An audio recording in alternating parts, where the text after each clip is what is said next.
Imaginez-vous au bord du précipice de l'éternité, face à un grand événement cosmique se déroulant sous vos yeux, le jour du jugement. Vous êtes-vous déjà demandé ce qui attend ceux qui ont choisi la crémation plutôt que l'enterrement traditionnel? Ressusciteront-ils? En réalité, leurs esprits ne sont pas liés par les cendres, ils sont prêts à être transformés et ramenés à la vie. Aujourd'hui, nous approfondissons ce que les Écritures disent de la résurrection pour tous, quelle que soit leur dépouille mortelle. Alors, si vous êtes curieux de connaître les incroyables plans de Dieu pour l'au-delà, restez avec nous. Et n'oubliez pas de vous abonner et de partager avec nous dans les commentaires d'où vous venez et comment Jésus a touché votre vie. Que ces bénédictions soient toujours sur vous. L'inévitabilité de la résurrection est un aspect profond de la doctrine chrétienne, souvent enveloppé de mystères et d'émerveillement. Lorsque l'on songe au sort de ceux dont le corps a été consumé par le feu, il est essentiel de réfléchir à la vérité éternelle selon laquelle la puissance de Dieu transcende les réalités physiques de la vie et de la mort. La résurrection, telle que décrite dans la Bible, est une assurance qui transcende les limites de la chair humaine et de l'existence terrestre. L'état des restes physiques, qu'ils soient enterrés, dispersés ou incinérés, n'a aucune influence sur la toute-puissance de Dieu. La Bible fournit des indications explicites à ce sujet. Apocalypse 20:11 proclame « Puis je vis un grand trône blanc, et celui qui était assis dessus. La terre et le ciel s'enfuirent devant sa face, et il n'y eut plus de place pour eux. » Dans cette vision profonde du jugement dernier, la mer rend les morts qu'elle contient, symbole de la création tout entière rendant ses morts. Que ces corps aient été perdus en mer, ensevelis sous des montagnes de terre ou réduits en cendres, leur retour à la vie est inévitable sous l'ordre souverain de Dieu. Cette vision souligne la vérité selon laquelle la résurrection est un acte divin, accompli par la volonté de Dieu, indépendamment de la désintégration physique.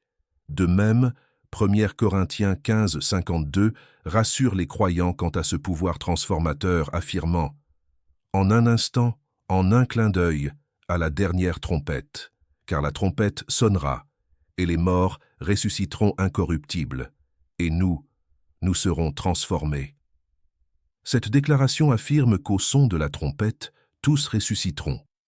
Le passage souligne la capacité de Dieu à transformer et à restaurer, confirmant que rien dans le monde physique ne peut faire obstacle à son décret. La promesse ultime de la résurrection ne se limite pas à ceux dont le corps demeure intact dans leur tombe. Elle s'étend à l'universel, témoignant de l'amour et de la toute-puissance divine. Les cendres d'où la vie a jailli initialement, comme le souligne Genèse 2:7, peuvent, par sa parole, être rassemblées à nouveau pour donner vie. Cette prise de conscience nous amène au cœur de la réflexion théologique sur l'importance de la forme des restes humains pour la souveraineté de Dieu. La puissance qui peut faire surgir l'existence de la non-existence est la même puissance qui affirme l'inéluctabilité de la résurrection pour tous. En abordant ces vérités, l'inéluctabilité de la résurrection rappelle que la transformation qui nous attend n'est pas liée à la décomposition des restes mortels. Elle exhorte les croyants à placer leur foi dans les promesses de Dieu, transcendant les peurs liées à la mort physique. La certitude de la résurrection repose sur la confiance divine, une assurance que les plans de Dieu pour la vie éternelle dépassent l'entendement et les limites terrestres. L'image biblique des ossements desséchés ressuscitant, telle que décrite dans Ézéchiel 37, illustre encore davantage la puissance de Dieu pour revitaliser et unifier les morses spirituelles. Elle resume parfaitement le message essentiel. Les conditions physiques, comme les cendres ou la poussière, ne peuvent contrecarrer le plan divin de résurrection. Des ossements qui semblent désespérément désoles peuvent être et seront enveloppés de chair et ramenés à la vie lorsqu'ils sont touchés par un ordre divin symbolisant la volonté invincible de Dieu de restaurer la vie. Ainsi, les croyants sont encouragés à regarder au-delà des vestiges physiques et à se concentrer sur la profonde garantie spirituelle qu'incarne la résurrection. Il ne s'agit pas d'un événement limité à des critères historiques ou physiques, mais d'une certitude pour chaque âme, promise par le dessein éternel de Dieu. La confiance en cette promesse invite à vivre dans l'anticipation du changement, une vie de préparation spirituelle pour le moment, où retentira la trompette du réveil.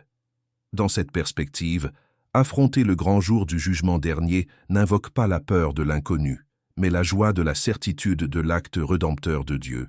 L'espérance de la résurrection est une ancre pour l'âme, imprégnée d'assurance et enveloppée d'amour divin, qui promet le renouveau et la communion éternelle avec le Créateur, quel que soit l'état final physique de chacun.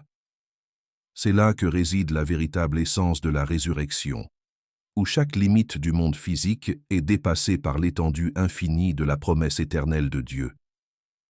La crémation, avec son processus transformateur de réduction du corps en cendres et en minéraux, soulève souvent des questions sur la souveraineté de Dieu et la résurrection finale. Certains pourraient se demander si cet acte de crémation contredit l'assurance d'être ressuscité par le Créateur. Pourtant, en approfondissant les récits bibliques, nous découvrons de profondes assurances du pouvoir suprême de Dieu sur la vie et la mort, un pouvoir si vaste qu'il transcende les limites de la compréhension humaine et les contraintes physiques. Dans les premiers chapitres de la Genèse, nous trouvons une description remarquable de la puissance créatrice de Dieu. Genèse 2:7 décrit comment l'Éternel Dieu forma l'homme de la poussière du sol, soufflant dans ses narines un souffle de vie, le transformant ainsi en une âme vivante. Cet acte divin illustre la puissance transformatrice de Dieu qui a donné la vie à ce qui était inanimé. C'est un emblème de l'art divin, une transformation de la poussière en chair vivante qui ouvre la voie à la compréhension de la capacité illimitée de Dieu à restaurer la vie. De plus, Ecclésiaste 12:7 nous rappelle poétiquement « Alors la poussière retournera à la terre, comme elle y était, et l'esprit retournera à Dieu qui l'a donné. » Ce passage réaffirme la nature cyclique de la vie telle que Dieu l'a voulu. Le retour à la poussière de notre forme physique n'est pas une fin, mais une transition, une pause dans le plan divin. Il nous assure que ce soit par l'enterrement ou la crémation, la destinée finale demeure inchangée. Elle est entre les mains de Dieu seul. Le processus de crémation peut donc être perçu comme une accélération du retour naturel à la terre, des cendres aux cendres, de la poussière à la poussière. Pour certains, ce processus peut évoquer un sentiment de finalité, mais dans le domaine de la toute-puissance de Dieu, ce n'est qu'un détail. Dieu, qui a créé l'univers et tout ce qu'il contient, détient le pouvoir de régénérer et de ressusciter, quelle que soit la condition physique ou la méthode par laquelle un corps est retourné à la poussière. En examinant la notion de résurrection, telle qu'abordée dans les chapitres précédents, il apparaît clairement que la décomposition physique est sans conséquence pour le plan de Dieu. Les Écritures nous rassurent, par son commandement divin, la vie peut surgir de l'état le plus disperse et élémentaire. Tels les grains de sable dispersés le long du rivage, chaque particule conserve son identité aux yeux de Dieu, prête à être rappelée à lui sous une forme vibrante sur son ordre. La crémation ne pose donc aucun obstacle au Créateur, dont la volonté et les capacités sont infinies. La souveraineté de Dieu incarne également sa volonté de voir au-delà des questions physiques jusqu'aux intentions et à l'essence de l'âme. C'est une communion entre l'essence divine et spirituelle de l'humanité qui transcende notre forme terrestre. Dieu ne se concentre pas sur nos restes physiques, mais sur notre cœur et ses intentions telles que nous les avons vécues. Cette compréhension réconforte ceux qui choisissent la crémation comme méthode privilégiée pour honorer la dépouille de leurs proches, sachant que le plan divin s'étend bien au-delà de l'état temporel. Dans des royaumes hors de notre champ de vision, Dieu agit sur des plans où la logique humaine se dissipe. Ses voies sont plus élevées, ses pensées plus profondes et ses plans d'une porte immense à travers l'éternité. Le psalmiste fait écho à ce sentiment dans le psaume 139:16, où il est déclaré que tous les jours qui nous sont destinés sont inscrits dans le livre de Dieu avant même que l'un d'eux n'arrive.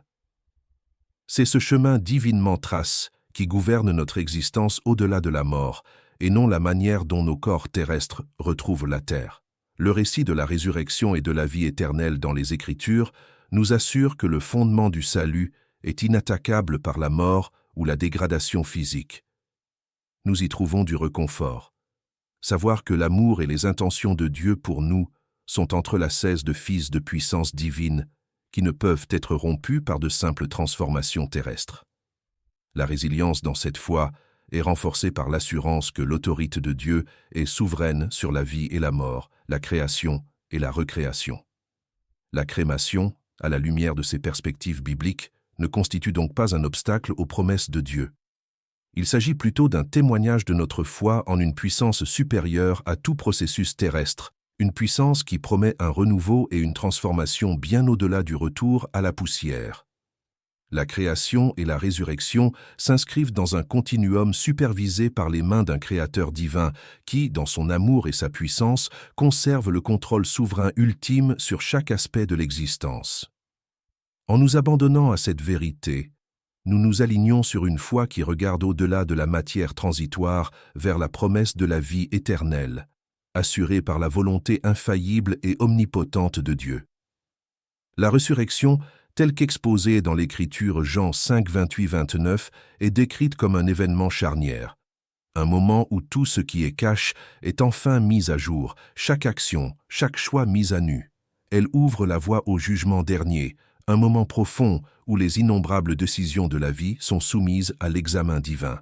Dans ce récit, l'essentiel du destin éternel d'une personne ne réside pas dans la manière dont sa dépouille est traitée, qu'elle soit enterrée ou incinérée, mais dans l'intégrité et la droiture qui la tissent. Le voyage terrestre est moins une question de conclusion physique que d'essence spirituelle nourrie tout au long du chemin. Pour comprendre ce moment charnière, il est essentiel de comprendre que chaque choix au cours d'une vie contribue à un jugement ultime.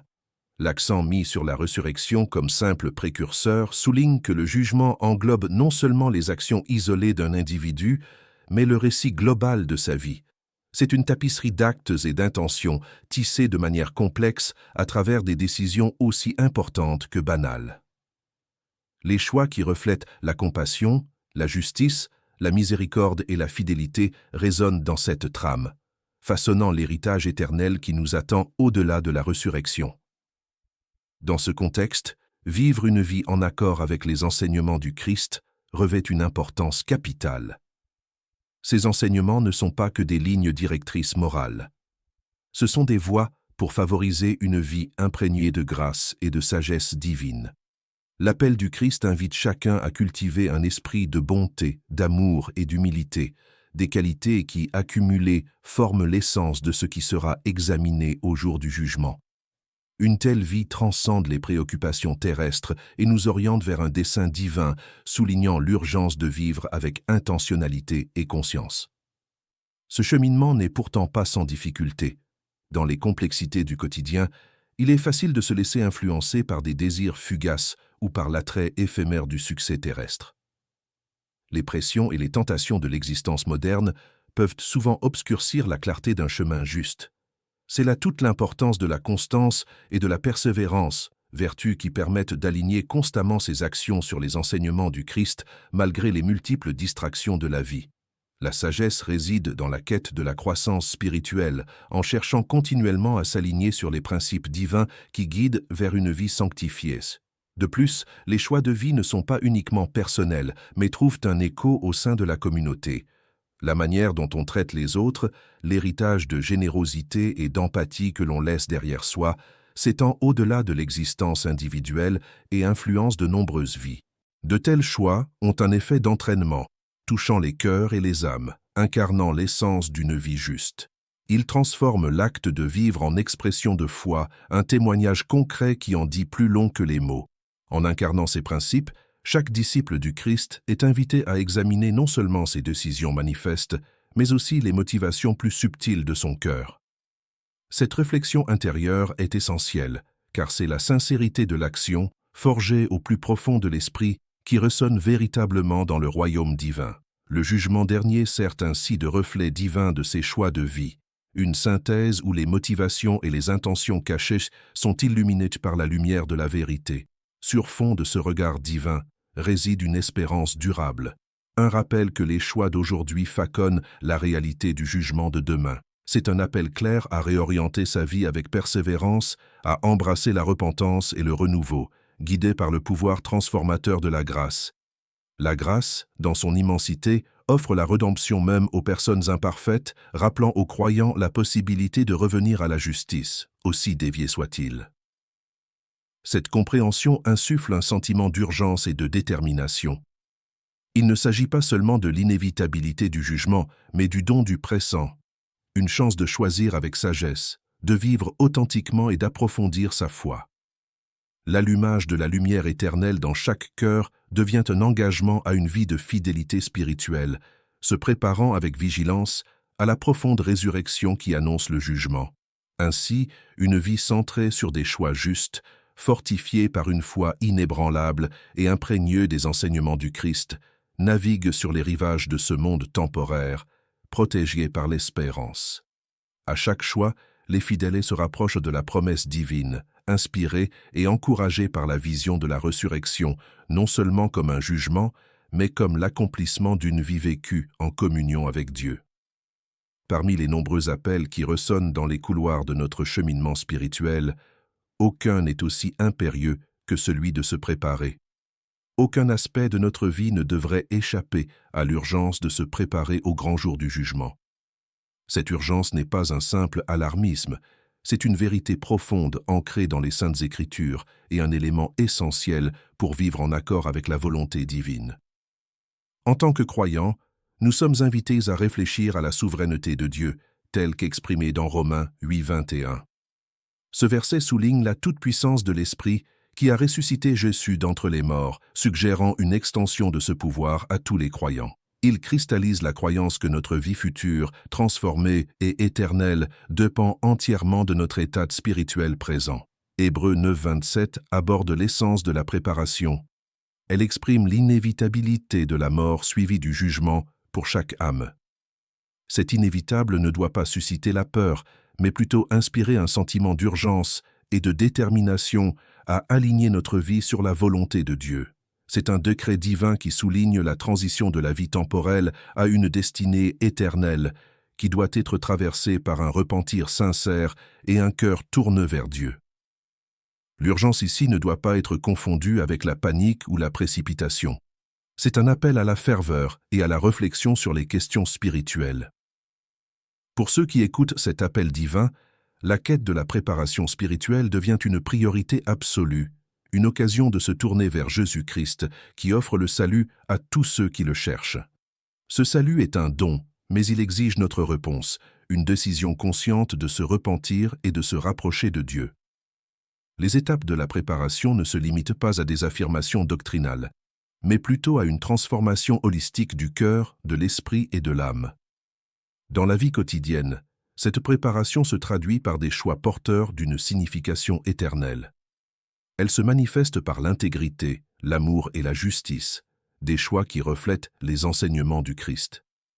L'urgence de la préparation exige un engagement personnel et profond pour examiner sa vie en profondeur.